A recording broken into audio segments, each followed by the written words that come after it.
Assalamualaikum warahmatullahi wabarakatuh. Sebelumnya, perkenalkan nama saya Dwi Hanatalita dengan NIM 28921500142 dari Fakultas Ekonomi dan Bisnis Prodi Manajemen. Dengan adanya video ini, untuk memenuhi ujian akhir semester saya pada mata kuliah Ekonomi Manajerial, yaitu Struktur Pasar. Dengan dosen pengampu Ibu Wina Sari Kusumaning Tias, SIP, SE. Baik, kita mulai yang pertama, yaitu pengertian struktur pasar. Pasar merupakan sebuah tempat untuk bertemunya penjual dan pembeli. Pasar juga sering dikaitkan dengan tempat jual beli yang tradisional dengan cara lama.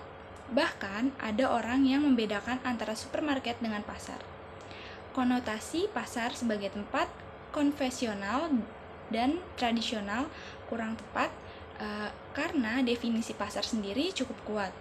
Pasar adalah suatu daerah, tempat, wilayah, atau area tempat bertemunya penjual dan pembeli untuk melakukan transaksi pertukaran barang atau perdagangan dengan alat tukar yang sah. Nah, pengertian struktur pasar menurut para ahlinya. Menurut Coulter dan Armstrong, pasar adalah pertemuan antara para pembeli yang potensial dan juga penjual yang menawarkan produk atau jasa. Menurut Henry Ma'ruf, pasar merupakan ruang para penjual dan pembeli bertemu. Di sana ada permintaan dan penawaran antara penjual dan pembeli, dan kemudian juga terjadi transaksi jual beli. Berdasarkan pengertian dari beberapa ahli tersebut, maka dapat disimpulkan bahwa pasar merupakan proses pertemuan antara penjual dan pembeli yang membutuhkan atau menginginkan barang dan memiliki alat tukar. Nah, karakteristik struktur pasar terdapat 4 karakteristik. Yang pertama, jumlah dan besarnya penjual dan pembeli. Apabila penjual menjual produk dengan harga yang tinggi, maka konsumen akan cenderung beralih untuk mengonsumsi produk lain yang sejenisnya. Yang kedua, keadaan produk yang diperjualbelikan, apakah suatu produk yang homogen atau unik sehingga tidak ada penjual lain yang bisa mensubstitusikan komoditi yang dijual oleh penjual tersebut. Nah, yang ketiga, kemudahan keluar masuk pasar harus bisa membandingkan dalam hal perusahaan mendapatkan keuntungan ekonomis.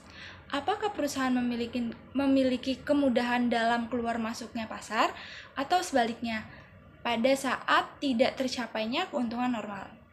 Yang keempat, pengetahuan konsumen terhadap harga, struktur dan biaya produksi, apakah terdapat informasi harga yang wajar bagi konsumen atau sebaliknya, tidak ada informasi harga yang memadai.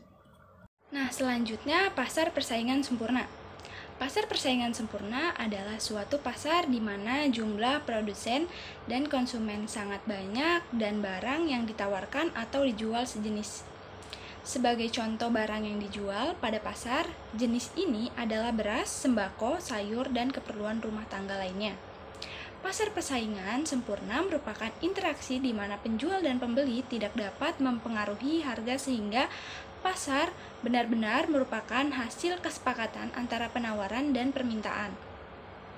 Kelebihan pasar persaingan sempurna antaranya yaitu yang pertama, tidak ada kekuasaan di antara pasar. Artinya, harga yang ditetapkan di pasar cenderung stabil karena produk yang dijual sangat banyak, jadi penjual tidak dapat mengubah nilai jualnya. Nah, yang kedua, efisiensi produksi adalah menggunakan biaya seminimal mungkin dalam melakukan produksi.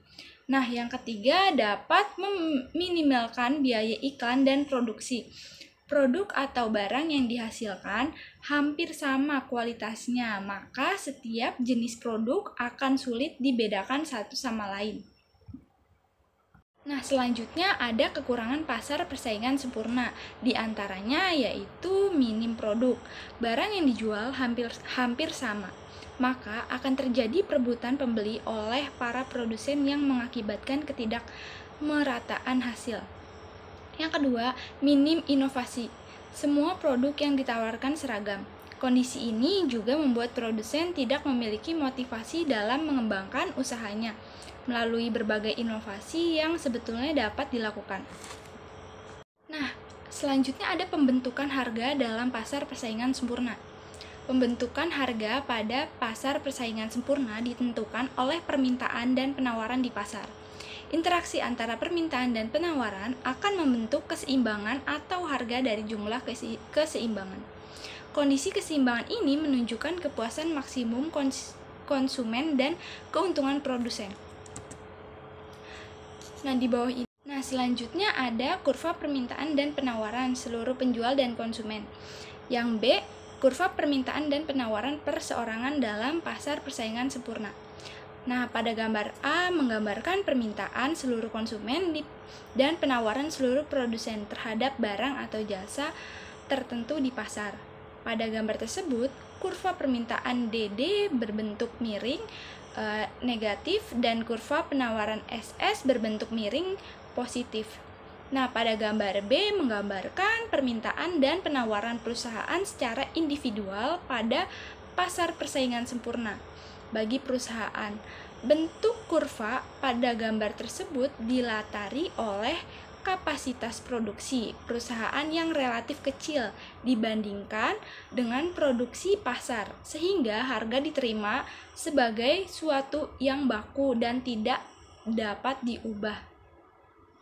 Pada waktu yang bersamaan, beberapa perusahaan yang satu dengan yang lain dalam menentukan pengangguran modal juga mempertimbangkan biaya modal rata-rata. Baik, mungkin itu saja yang dapat saya sampaikan. Kurang lebihnya mohon maaf. Wabillahi taufik walhidayah. Wassalamualaikum warahmatullahi wabarakatuh. Sekian dan terima kasih.